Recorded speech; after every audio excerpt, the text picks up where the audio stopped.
السلام علیکم ورحمۃ اللہ وبرکاتہ۔ تو دوستو کیسے ہو آپ لوگ؟ امید کرتی ہوں آپ لوگ سب خیریت سے ہوں گے۔ الحمدللہ رب العالمین والصلاة والسلام علی سید الانبیاء والمرسلین حبیبینا و مولانا محمد صلی اللہ علیہ وآلہ اجمعین۔ پیارے بھائیوں اور بہنوں، آج ہم آپ کو لے کر چلیں گے ایک ایسے سفر پر جو پوری انسانیت کے لیے سب سے عظیم اور سب سے نورانی سفر ہے۔ وہ کہانی ہے جس کو سنتے ہوئے دل نرم ہو جاتے ہیں، آنکھیں اشک بار ہو جاتی ہے اور ایمان تازہ ہو جاتا ہے۔ یہ کہانی ہے ہمارے پیارے آقا، ہمارے سرور کائنات حضرت محمد مصطفیٰ صلی اللہ علیہ وسلم کے بچپن کی۔ وہ نبی صلی اللہ علیہ وسلم جن کی آمد سے اندھیرے مٹ گئے، وہ نبی صلی اللہ علیہ وسلم جن کے آنے سے ظلم، جہالت اور گمراہی کی رات ختم ہو کر ہدایت کا سورج چمک اٹھا، وہ نبی صلی اللہ علیہ وسلم جن کے بچپن کے ہر واقعے میں اللہ کی حکمت اور رحمت چھپی ہوئی ہے۔ آج ہم آپ کو بتائیں گے عرب کا وہ حال جب نبی صلی اللہ علیہ وسلم کی پیدائش ہوئی، آپ کی پیدائش کے وقت کے عجیب واقعات، آپ کی والدہ آمینہ اور دائی حلیمہ کا قصہ، سینہ شقیقہ کا واقعہ اور وہ سب جو ہمیں آپ کے بچپن سے ملتے ہیں۔ یہ صرف ایک کہانی نہیں بلکہ ہماری زندگی کے لیے روشنی اور رہنمائی ہے۔ تو آئیے دوستو، تصور کی آنکھوں سے چلتے ہیں 1400 سال پیچھے، مکہ کی اس بابرکت زمین کی طرف جہاں دنیا کا سب سے عظیم انسان، اللہ کا آخری رسول صلی اللہ علیہ وسلم پیدا ہوئے۔ لیکن اس سے پہلے دوستو میرے چینل کو سبسکرائب ضرور سے کر دیجئے اور ویڈیو کو لائک کرنا نہ بھولے۔ تو چلیے ویڈیو شروع کرتے ہیں۔ بھائیوں اور بہنوں، نبی پاک صلی اللہ علیہ وسلم کی پیدائش سے پہلے کا عرب ایک ایسی زمین تھی جو پوری طرح اندھکار میں ڈوبی ہوئی تھی۔ اس وقت دنیا میں جگہ جگہ علم اور ہدایت کی روشنی بجھ چکی تھی۔ لوگ اللہ کی عبادت چھوڑ کر شرک اور گمراہی میں پڑ چکے تھے۔ عرب کے لوگ بتوں کی پوجا کرتے تھے۔ ہر قبیلہ اپنا ایک الگ دیوتا بنا لیتا تھا۔ کعبہ شریف جسے حضرت ابراہیم علیہ السلام اور حضرت اسماعیل علیہ السلام نے صرف اللہ کی عبادت کے لیے بنایا تھا، اس میں 360 بت رکھ دیے گئے تھے۔ اس دور کو جاہلیت کا دور کہا جاتا تھا۔ شراب پینا عام تھا، جوا کھیلنے کا شوق تھا، زنا تو کھلے عام ہوتا تھا، قتل و غارت، چوری ڈکیتی اور لوٹ مار ہر جگہ پھیلی ہوئی تھی۔ عورتوں کی حالت سب سے بری تھی، انہیں انسان سمجھا ہی نہیں جاتا تھا، انہیں وراثت میں حصہ نہیں ملتا تھا۔ اسی وجہ سے کئی لوگ اپنی بیٹیوں کو زندہ دفن کر دیتے تھے، یہ سوچ کر کہ بیٹی ہونا شرم کی بات ہے۔ عرب میں ہر قبیلہ دوسرے سے لڑائی کرتا رہتا تھا، معمولی بات پر خون بہا دیا جاتا تھا، چھوٹی سی چھوٹی وجہوں سے جنگیں سالوں سال چلتی تھی، انسان کی جان کی کوئی قدر نہیں تھی۔ لیکن اللہ تعالیٰ نے اپنی کتابوں میں پہلے ہی خبر دے دی تھی کہ ایک دن اس کا آخری نبی آئے گا جو اس اندھکار کو مٹا کر ہدایت کی روشنی پھیلائے گا۔ تورات اور انجیل میں بھی اس کی نشانیاں درج تھیں۔ یہودی، عیسائی اور عالم جانتے تھے آخری نبی کا زمانہ قریب آ گیا ہے۔ دوستو یہ ہمیں سکھاتا ہے کہ دنیا جب اندھکار اور گمراہی میں ڈوب جاتی ہے تو اللہ اپنے نبیوں کو بھیج کر انسانیت کو سیدھا راستہ دکھاتا ہے۔ جب انسانیت اپنے اصلی رب کو بھول چکی تھی، جب جہالت اور ظلم اپنے چرم پر تھا، اس وقت اللہ تعالیٰ نے اپنی سب سے بڑی رحمت کو اس دنیا میں بھیجا۔ آپ صلی اللہ علیہ وسلم کی پیدائش 12 ربیع الاول کو پیر کے دن مکہ مکرمہ کی پاک زمین پر ہوئی۔ اس سال کو عام الفیل بھی کہا جاتا ہے، مطلب کہ ہاتھیوں کا سال، کیونکہ اسی سال یمن کا بادشاہ ابرہہ ہاتھیوں کی فوج لے کر کعبہ شریف کو گرانے آیا تھا، لیکن اللہ نے اسے ابابیل کے ذریعے ہلاک کر دیا۔ اس واقعے سے عرب والوں کو سمجھ آ گیا کہ یہ گھر اللہ کی حفاظت میں ہے۔ آپ کے والد حضرت عبداللہ آپ کے پیدا ہونے سے پہلے ہی انتقال کر گئے تھے، اس طرح آپ دنیا میں آتے ہی یتیم ہو گئے، لیکن یہ بھی اللہ کی حکمت تھی تاکہ آپ بچپن سے ہی دوسروں کے غم اور درد کو محسوس کر سکیں۔ جب آپ صلی اللہ علیہ وسلم پیدا ہوئے تو پوری کائنات میں عجیب نشانیاں ظاہر ہوئی۔ بیوی آمینہ فرماتی ہے کہ جب میں نے اپنے بیٹے محمد صلی اللہ علیہ وسلم کو پیدا کیا تو میرے جسم سے ایک نور نکلا جس نے شام کے محلوں تک کو روشن کر دیا۔ فارس یعنی کہ ایران میں ایک آگ کا مندر تھا جو ہزاروں سالوں سے لگاتار جل رہا تھا۔ آپ کی پیدائش کی رات اچانک بجھ گیا۔ لوگ حیران رہ گئے کہ یہ کیسا چمتکار ہے۔ ایران کے بادشاہ کسریٰ کا بڑا محل تھا۔ آپ کی پیدائش کی رات اس کا 14 حصے زمین پر گر پڑے۔ یہ اشارہ تھا کہ اب بت پرستی اور ظلم کی حکومتیں ڈھہنے والی ہے۔ ایک جھیل تھی جو سینکڑوں سالوں سے لہروں سے بھری رہتی تھی، اچانک سوکھ گئی۔ لوگ سمجھ گئے کہ بڑی تبدیلیاں آنے والی ہیں۔ بیوی آمینہ کہتی ہے، جب میرا لاڈلا محمد صلی اللہ علیہ وسلم پیدا ہوئے تو مجھے ایسا لگا جیسے پوری دنیا میری گود میں آ گئی ہو۔ میں نے دیکھا کہ میرے بیٹے کی پیشانی سے نور کی کرنیں نکل رہی ہیں جو آسمان تک جا رہی ہیں۔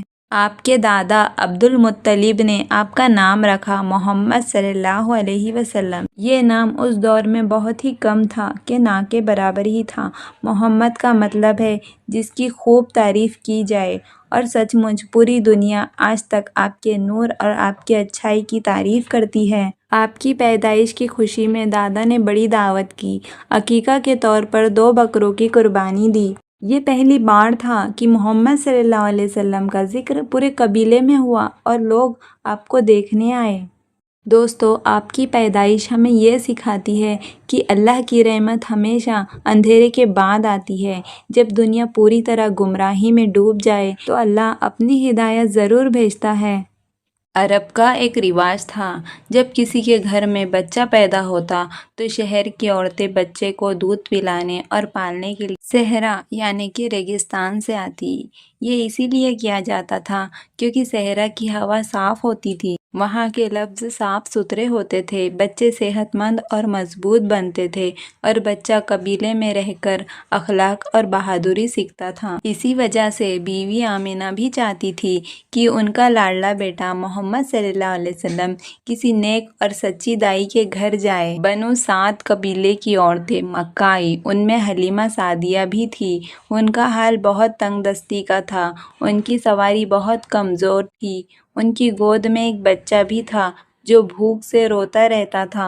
جب سب عورتیں بچوں کو لینے لگی تو انہوں نے محمد صلی اللہ علیہ وسلم کی طرف دیکھا اور کہا، یہ بچہ تو یتیم ہے، اس کا باپ تو ہے ہی نہیں، اس سے ہمیں کیا ملے گا؟ اس لیے سب نے انکار کر دیا۔ اب حلیمہ کے پاس کوئی بچہ نہیں بچا، وہ خالی ہاتھ لوٹنے لگی، لیکن دل میں ان کے رحم آیا اور انہوں نے کہا، میں اس یتیم بچے کو لے لیتی ہوں، شاید اس میں برکت ہو۔ بس انہوں نے محمد صلی اللہ علیہ وسلم کو اپنی گود میں اٹھا لیا۔ جیسے ہی انہوں نے آپ کو گود میں لیا، ان کی دنیا بدل گئی۔ حلیمہ کی کمزور اونٹنی اچانک دودھ دینے لگی۔ ان کا بچہ جو بھوک سے رو رہا تھا پیٹ بھر کر دودھ پینے لگا اور چین کی نیند سو گیا۔ ان کی سواری جو بہت دھیمی تھی اچانک تیز دوڑنے لگی۔ قبیلے کی عورتیں حیران ہو گئی اور کہنے لگی، حلیمہ تمہاری اونٹنی اتنے تیز کیسے دوڑنے لگی؟ جب حلیمہ اپنے گاؤں پہنچی تو برکتیں اور بڑھ گئی۔ ان کی بکریاں خوب دودھ دینے لگی، ان کے کھیت کھلیہان ہرے بھرے ہو گئے، جبکہ باقی لوگوں کی بکریاں بھوکی پیاسی رہتی۔ لوگ آپس میں کہنے لگے، حلیمہ کے گھر میں کوئی نور آ گیا ہے، ان کے گھر کی تقدیر بدل گئی ہے۔ محمد صلی اللہ علیہ وسلم حلیمہ کے گھر میں بہت سادگی سے پلنے لگے۔ آپ ہمیشہ صاف ستھرے رہتے، کبھی جھوٹ نہیں بولتے، چھوٹے بچوں سے محبت کرتے، سب کو تسلی اور سکون دیتے۔ حلیمہ اور ان کا پورا گھر آپ سے محبت کرنے لگے، یہاں تک کہ حلیمہ آپ کو اپنی اولاد سے بھی زیادہ چاہنے لگی۔ ایک بار محمد صلی اللہ علیہ وسلم بچوں کے ساتھ کھیل رہے تھے، اچانک حضرت جبریل علیہ السلام آئے۔ انہوں نے آپ کا سینہ چیر کر اس میں سے دل نکالا، اس میں سے کالا خون جیسا ایک ٹکڑا نکالا اور کہا، یہ شیطانی اثر ہے، اسے نکالنا ضروری تھا۔ پھر آپ کے دل کو زمزم کے پانی سے دھویا، دل کو نور اور حکمت سے بھر دیا، پھر سینہ بند کر دیا۔ بچے یہ دیکھ کر ڈر گئے اور بھاگ کر حلیمہ کو بتایا۔ حلیمہ بھاگتے ہوئے آئی اور دیکھا کہ آپ بالکل صحیح سلامت کھڑے ہیں، چہرے پر نور ہی نور ہے۔ یہ اللہ کی طرف سے نبوت کا پہلا اشارہ تھا۔ دوستو، حلیمہ کا قصہ ہمیں یہ سکھاتا ہے کہ اللہ تعالیٰ اپنے پیارے بندوں کے ذریعے برکتیں دیتا ہے۔ محمد صلی اللہ علیہ وسلم کی برکت سے حلیمہ کا گھر بدل گیا۔ آج بھی جو لوگ نبی صلی اللہ علیہ وسلم سے سچی محبت کرتے ہیں، ان کی زندگی میں اللہ برکت ڈال دیتا ہے۔ پیارے بھائیوں اور بہنوں، رسول صلی اللہ علیہ وسلم کی زندگی شروع سے ہی امتحانوں اور تکلیفوں سے بھری ہوئی تھی۔ اللہ تعالیٰ نے چاہا کہ ان کا پیارا نبی بچپن سے ہی درد، تنہائی اور صبر کی کڑواہٹ کا سامنا کرے، تاکہ وہ بڑے ہو کر دنیا کے ہر دکھی انسان کا ہمدرد اور رہنما بن سکے۔ کچھ سال دائی حلیمہ کے پاس رہنے کے بعد محمد صلی اللہ علیہ وسلم اپنی والدہ بی بی آمینہ کے گود میں لوٹ آئے۔ بی بی آمینہ اپنے لاڈلے بیٹے سے بہت پیار کرتی تھی۔ وہ اکثر انہیں دیکھتی اور کہتی، میرے بیٹے کے چہرے میں مجھے عجیب نور نظر آتا ہے۔ یہ کوئی معمولی بچہ نہیں بلکہ اللہ کا عظیم تحفہ ہے۔ آپ صلی اللہ علیہ وسلم کا بچپن بہت سادگی اور محبت میں گزر رہا تھا۔ جب آپ 6 سال کے ہوئے تو آپ کی والدہ آپ کو مدینہ لے گئی۔ وہاں انہوں نے آپ کے والد حضرت عبداللہ کی قبر کی زیارت کی۔ چھوٹے سے محمد صلی اللہ علیہ وسلم اس وقت اپنے والد کی قبر پر کھڑے ہو کر چپ چاپ آنسو بہاتے رہے۔ شاید انہیں پہلی بار یہ احساس ہوا کہ ان کا باپ اس دنیا میں نہیں ہے۔ مدینہ سے لوٹتے وقت مکہ پہنچنے سے پہلے ایک جگہ ہے جس کا نام ہے ابدوا۔ یہی اچانک بی بی آمینہ بیمار ہو گئی۔